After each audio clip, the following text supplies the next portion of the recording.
kita berpisah dan pada hari ini kita dipertemukan kembali dalam acara Kantin SS. Istiqomah hingga husnul Kurang kompak bijinya 40. Ulangi. Kita dipertemukan kembali dalam acara Kantin SS. Istiqomah hingga husnul khotimah. Istiqomah hingga husnul khotimah. Kajian Sabtu sore pada hari ini, Sabtu tanggal 12 November 2022, mengambil judul Mempraktikkan Indahnya Adab Bertetangga, yang akan disampaikan nanti oleh narasumber kita Kiai Haji Arwani Amin LC. Namun demikian, sebelum beliau menyampaikan materi, mari kita buka dengan membaca Ummul Kitab Al-Fatihah. Bismillahirrahmanirrahim. Alhamdulillahirabbil alamin. Ar-Rahmanirrahim. Maliki yaumiddin. Iyyaka na'budu wa iyyaka nasta'in. Ihdinas siratal mustaqim. Siratal ladzina an'amta 'alaihim ghairil maghdubi 'alaihim waladdallin. Kita lanjut dengan doa belajar Bapak Ibu. Raditu billahi wa bil islami dina wa bi Muhammadin nabiyya wa rasul. Rabbi zidni ilma warzuqni fahma. Amin. Narasumber kita Kiai Haji Arwani Amin LCMPI, posisi masih berada di Demak dalam perjalanan mungkin menuju ke Cilacap. Oleh karena itu kita panggil saja Ustaz. Alhamdulillahirabbil alamin alladzi anzala sakinata fi qulubil mu'minin liyastadu imanan wa imanihim. Asyhadu an la ilaha illallah wahdahu la syarika lah wa asyhadu anna Muhammadan abduhu wa rasuluh. Allahumma shalli ala Muhammadin wa ala alihi wa ashabihi ajma'in. Amma ba'd. Jamaah Kantin SS yang dirahmati Allah, apa kabar? Sehat? Semoga tetap semangat dan senantiasa dilimpahi cinta oleh Allah Subhanahu wa Ta'ala. Salawat dan salam kita sanjungkan kepada Ibunda Nabi Muhammad panutan terhadap kita di dalam kehidupan. Semoga kita kelak semuanya mendapatkan syafaat dari baginda. Amin ya rabbal alamin. Tiada akar tiada rotan akar pun. Jadi ya sebenarnya saya jadi sutradaranya saja. Jadi kalau sutradara itu nggak pernah kelihatan.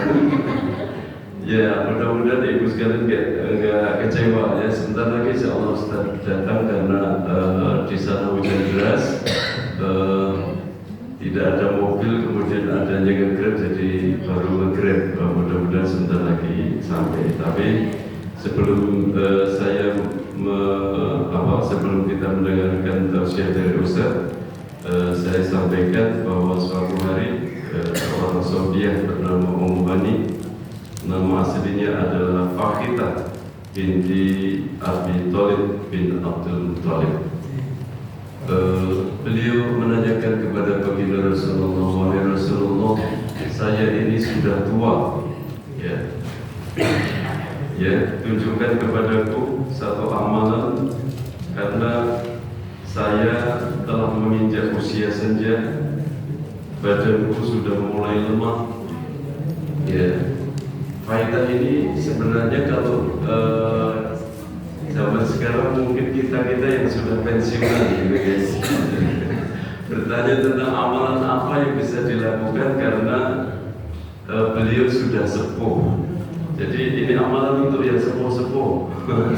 Yang muda boleh nggak? Boleh, ya Allah ya. Kemudian Rasulullah bersabda, maka bertakbirlah 100 kali. Allahu Akbar, Allahu Akbar. Akbar. Berapa kali? 5 kali. Ada 3 detik. Allahu Akbar, Allahu Akbar, Allahu Akbar, Allahu Akbar, Allahu Akbar. Itu 5 kali. Kalau 5 kali kira-kira 2 detik, berarti untuk 100 kali butuh berapa detik? Berapa detik? Gak lama lagi. Jadi Allahu Akbar 100 kali. Kalau kita hitung dengan menit kurang lebih 1,5 menit. Allahu Akbar. Cara menghitungnya begini. Kita punya jari-jari 5, yang sebelah kanan. Sebelah kanan Pak ngitung sebelah kanan. Di setiap jari ini ada 3 ruas. Ada 3 ruas dengan ujungnya berarti 4. Kalau masing-masing 5, 1 ruas. Allahu Akbar, Allahu Akbar, Allahu Akbar, Allahu Akbar, Allahu Akbar, Allahu Akbar, Allahu Akbar, Allahu Akbar, Allahu Akbar, Allahu Akbar. Sampai di sini nanti sampai di ujung kelingking ini berarti sudah 20 kali. 20 kali 5 berarti 100. Jadi masing-masing ini 20 kali. Allahu Akbar, Allahu Akbar, Allahu Akbar, Allahu Akbar, Allahu Akbar, Allahu Akbar, Allahu Akbar, Allahu Akbar, sampai 100. Kalau dihitung ya kalau agak pelan kurang lebih 2 menit. 2 menit. Kemudian ajaran baginda yang kedua adalah bacalah hamdalah 100 kali. Hamdalah. Hamdalah setelah Allah Akbar. Kalau biasanya kan subhanallah, subhanallah, alhamdulillah, Allah Akbar. Ini Rasulullah mengajarinya dari Allah Akbar 100 kali, hamdalah 100 kali, dan kemudian subhanallah 100 kali. 100 kali berarti kurang lebih 5 menit. 5 menit kita membaca Allah Akbar 100 kali, kemudian alhamdulillah 100 kali, dan kemudian subhanallah 100 kali. Baginda menyampaikan sesungguhnya pahala dari kalimat tersebut lebih baik dibandingkan dengan mempersiapkan 100 kuda pilihan untuk jihad fisabilillah. Jadi kalimat yang tidak lebih dari 10 menit ini Rasulullah menyampaikan lebih baik dari seseorang yang menyiapkan 100 ekor kuda pilihan untuk berjihad fisabilillah. Subhanallah. Kemudian lebih baik dibandingkan dengan menyembelih 100 ekor unta yang kemudian dagingnya dibagikan kepada fakir miskin. Subhanallah. Punya 100 ekor unta, betul ya? Dan subhanallah amalan yang sangat dahsyat ini. Maka eman-eman kalau kita biarkan berlalu begitu saja. Apa tadi? Allahu Akbar, terus alhamdulillah, berikutnya subhanallah. Sakit dipraktekkan? Ya, nanti dipraktekkan di rumah. Gimana Pak? Dalam? Dibalik dari subhanallah, alhamdulillah, Allah gimana? Ya, saya nggak berani mau balik-balik karena ini sabda dari baginda Rasulullah. Bacalah ketika Fakhitah meminta ajaran maka dan Fakhitah ini adalah seorang sahabiah kebetulan masih saudara Rasulullah ya. Sudah sepuh dan minta diajari satu amalan, maka diperintahkan untuk membaca, untuk bertasbih Allahu Akbar 100 kali, alhamdulillah 100 kali, kemudian subhanallah 100 kali. Ini yang pertama. Bolehlah yang kedua. Ibu, Bapak yang dirahmati Allah Subhanahu wa taala, kita tentu saja ingin sekali kelak ketika kembali ke hadirat Allah Subhanahu wa taala, karena kita yakin akan datangnya hari akhirat, dan di akhirat itu tempat kembali manusia itu ada di surga atau di neraka. Karena kita ingin sekali kembali pulang ke surga, maka tentu saja cita-cita kita untuk pulang ke surga dikabulkan oleh Allah Subhanahu wa taala. Allah Subhanahu wa taala berfirman, "Wa basyiril ladzina amanu," dan berikan kabar gembira untuk orang-orang beriman. Beriman apa betul? Alhamdulillah. Gak cukup dengan beriman, wa amilus salihah, dan melakukan amal saleh. Annalahum, sungguh bagi mereka, jannatin tajri min tahtihal anhar, bagi mereka adalah surga yang mengalir di bawahnya sungai-sungai. Untuk siapa? Orang beriman dan melakukan amal soleh. Iman kita sudah insya Allah mantap. Kita sudah setiap hari di dalam sholat kita membaca tasyahud, asyhadu alla ilaha illallah. Tidak ada ilah yang hak disembah selain Allah. Dan prinsip ini harus kita senantiasa pegangi baik-baik. Ya, prinsip yang pertama ini, la ilaha illallah. Rasulullah SAW memberikan penjelasan bahwa bersaksi tiada Tuhan yang hak, ya, tiada ilah yang hak disembah selain Allah. Maka kalau orang tersebut bersaksi bahwa tidak ada ilah yang hak disembah selain Allah, maka dia berarti telah memegangi kunci surga. Jadi surga itu ada kuncinya. Miftahul jannahnya adalah la ilaha illallah. Ya. Sabda beliau, miftahul jannah syahadatu an la ilaha illallah. Kunci surga itu adalah syahadat tidak ada ilah yang hak disembah selain Allah. Hadis riwayat Ahmad. Bahkan setiap hari kita membaca 2 kalimat syahadat ini. Asyhadu alla ilaha illallah. Alhamdulillah sudah sampai. Ya, alhamdulillah rabbil alamin. Alhamdulillah. Langsung dah. Saya langsung ucapkan ya. Biasanya disambung Pak. Terima kasih, jazakallah. Semoga bermanfaat. Kami serahkan masuk kepada saudara berikut.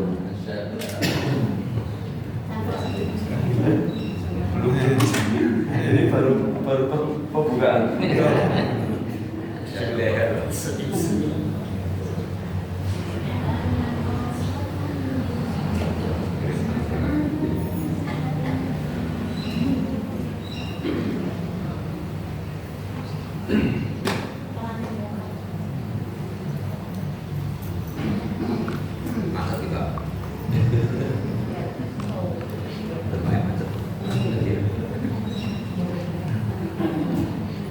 Assalamualaikum warahmatullahi wabarakatuh. Waalaikumsalam warahmatullahi wabarakatuh. Bismillahirrahmanirrahim. Alhamdulillahirabbil alamin. Wassalatu wassalamu ala asyrafil anbiya'i wal mursalin sayyidina Muhammadin wa ala alihi wa ashabihi wa man tabi'ahum bi ihsanin ila yaumiddin. Amma ba'd. Para sesepuh yang saya muliakan, segenap pengurus Masjid Husnul Iman yang saya hormati, para bapak dan para ibu jamaah sekalian yang semoga selalu dalam lindungan Allah Subhanahu wa taala. Alhamdulillah bisa kembali berjumpa dalam majelis ilmu, majelis zikir ini, dan saya mohon maaf datang terlambat karena kendala teknis. Ya, tadi sudah ambil izin sama Ustaz Firmanto. Gak apa-apa, terlambat ditunggu katanya. Masya Allah. Bismillah. Tema yang dijadwalkan adalah apa, Bali?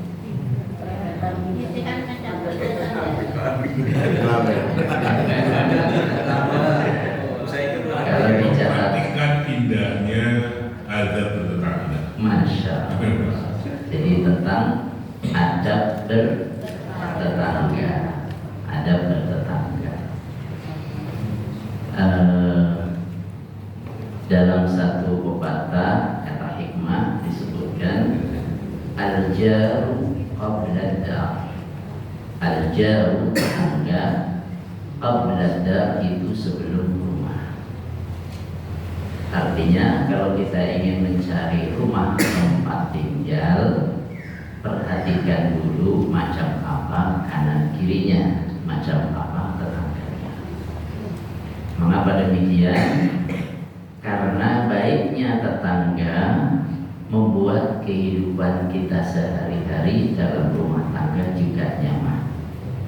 Ini pentingnya tetangga. Dan Rasulullah SAW sendiri dalam hadisnya juga telah bersabda, min sa'adatil mar'i al-jarus salihu. Min sa'adatil mar'i, termasuk kebahagiaan seseorang adalah al-jarus salihu, tetangga yang baik. Ya, kalau lanjutannya wal markabul hani'u, dan kendaraan yang nyaman. Ya, kendaraan tahun 90 sama 2022 nyamanan mana? Nah, monggo diperbarui kendaraannya. Iya, kalau sekiranya ada kemudahan. Apalagi kata beliau, wal maskanul wasi'u, dan tempat tinggal yang luas. Ini membantu kenyamanan di dalam kehidupan sehari-hari. Walaupun bukan berarti kalau itu tetangganya baik, kemudian rumahnya luas, kendaraannya nyaman, otomatis orang bahagia, belum tentu. Boleh jadi yang tetangga bahagia, yang bahagia tetangganya. Kenapa? Karena tetangganya imannya baik, akhlaknya baik, bahagia. Tapi yang bersangkutan justru nistapa, karena jauh dari Allah, jauh dari akhlak yang baik, ya, jauh dari syukur. Nah, untuk mendukung itu semuanya, mendukung kebahagiaan, memberikan kenyamanan, ini disebutkan oleh Nabi, di antara kebahagiaan seseorang adalah itu tadi, tetangga yang baik, kemudian rumah yang kendaraan yang nyaman, dan rumah yang luas. Semoga Allah berikan kepada kita semuanya ketiga hal ini. Amin ya rabbal alamin. Kalau kurang luas, pindah ke Tritilor. Lah, rumahnya yang di sini gimana? Boleh ditukar di sana. Dapat lebih luas, insya Allah.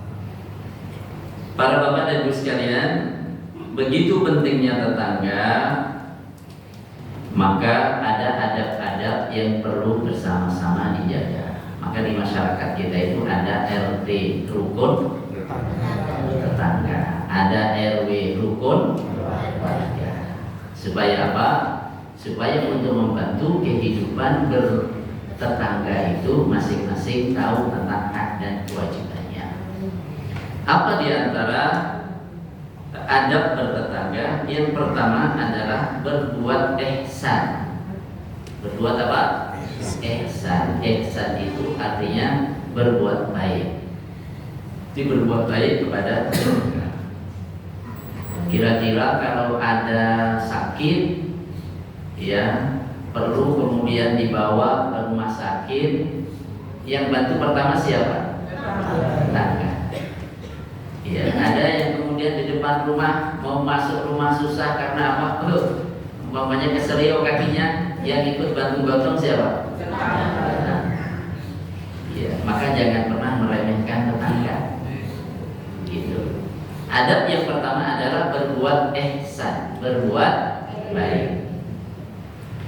Ini disebutkan di dalam firman Allah, antara lain surat An-Nisa ayat 36. Wa'budullaha wa la tusyriku bihi syai'a wa bil walidaini ihsana. Sembahlah Allah, jangan menyekutukannya dengan sesuatu, dan berbuat ihsanlah, berbuat baiklah kepada kedua orang tua.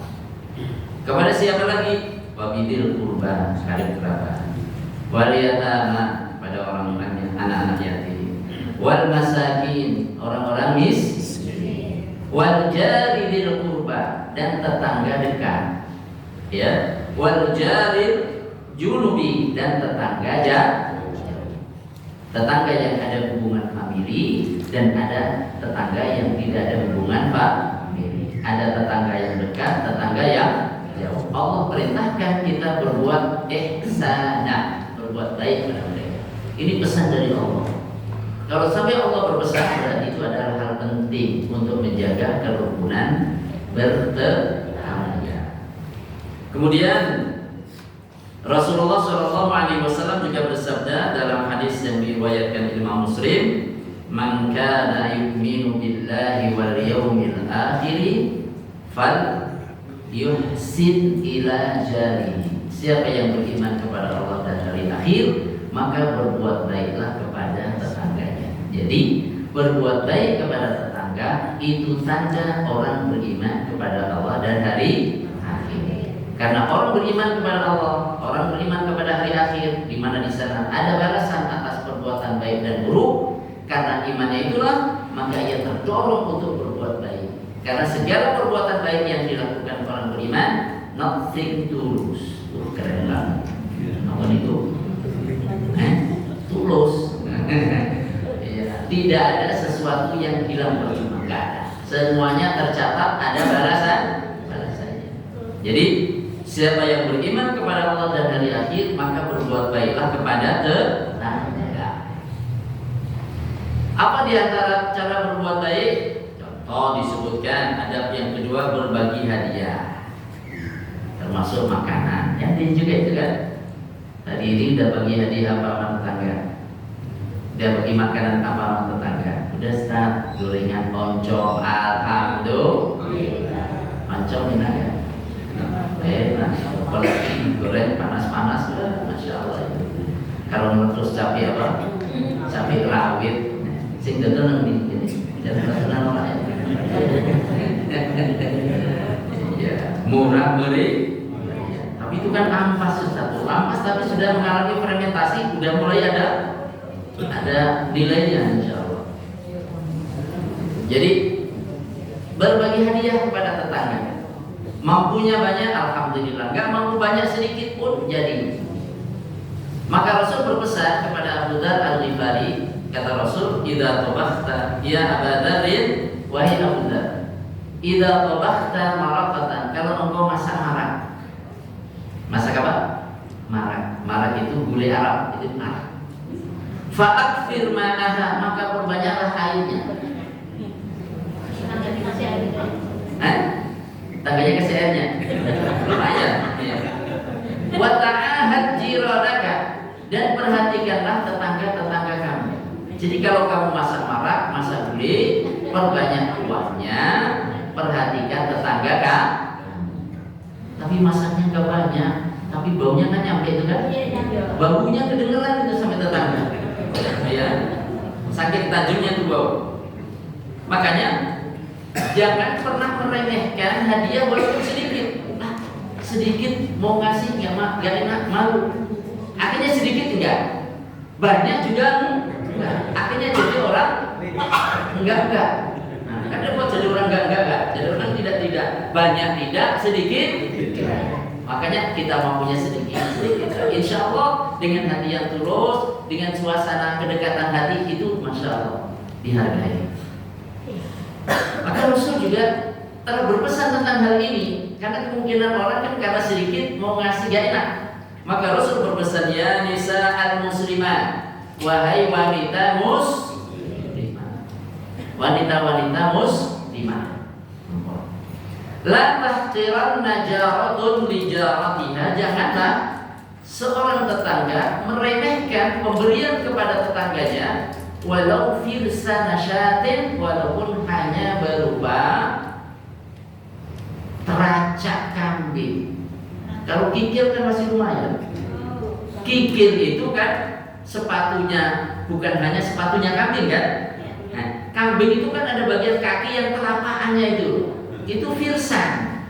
Walaupun hanya berupa telapakan kambing. Jadi kikir masih lumayan. Ya, yono telapakannya kalau tambah kikirnya mendur gitu kan? Oh, itu dibuat sop, masya Allah laris. Gitu. Ini walaupun kamu hanya masak berupa teracak kambing saja, ya jangan lupa berbagi. Artinya jangan meremehkan pemberian walaupun sedikit. Ya, maksudnya begini, jangan sampai meremehkan pemberian walaupun sedikit. Ya, karena sedikit kemudian nggak usah deh. Akhirnya tidak pernah berbagi, tidak pernah memberi. Jadi Rasul mendorong orang untuk berbagi sesuai dengan yang ada. Jadi yang kedua apa? Berbagi hadiah. Nah, ini kalau teman ngaji tetangga enggak? Tetangga juga. Ada yang tetangga dekat, di dekat rumah, ada tetangga waktu ngaji di Masjid Husnul, tetangga juga itu. Gimana kalau pekan depan kita bawa hadiah masing-masing? Enak ya. Kalau ibu udah biasa ya Bu ya. Bapak-bapak nih yang jarang nih. Enggak juga Ustaz, sering juga ada alhamdulillah.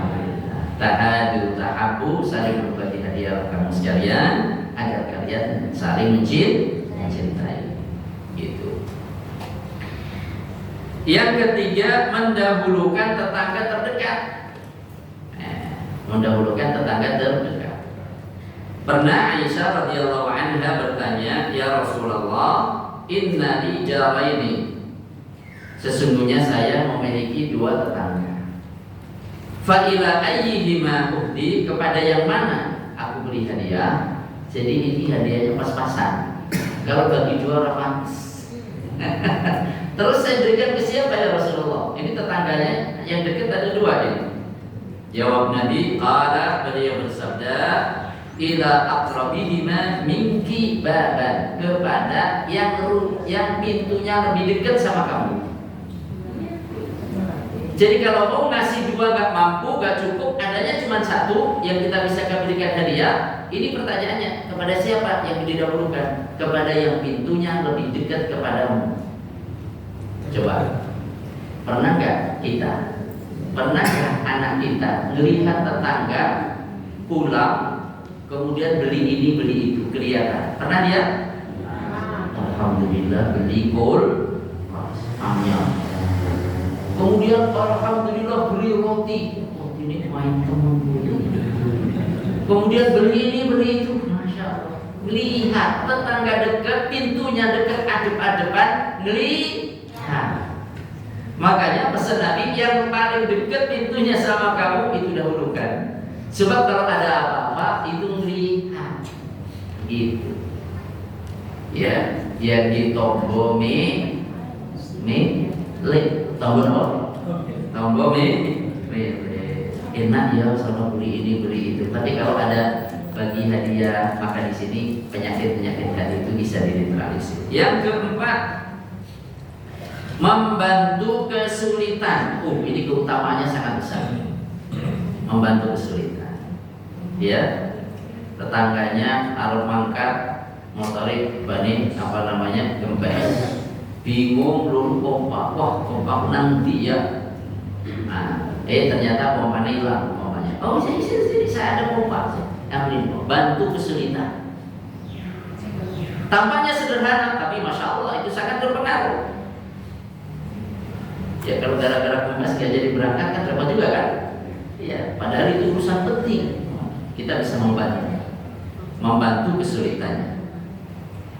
Rasulullah Shallallahu Alaihi Wasallam bersabda, "Kam min jarin muta'alliqin bi jarihi yaumal qiyamah." Banyak tetangga yang nanti gendoli tetangganya di hari kiamat.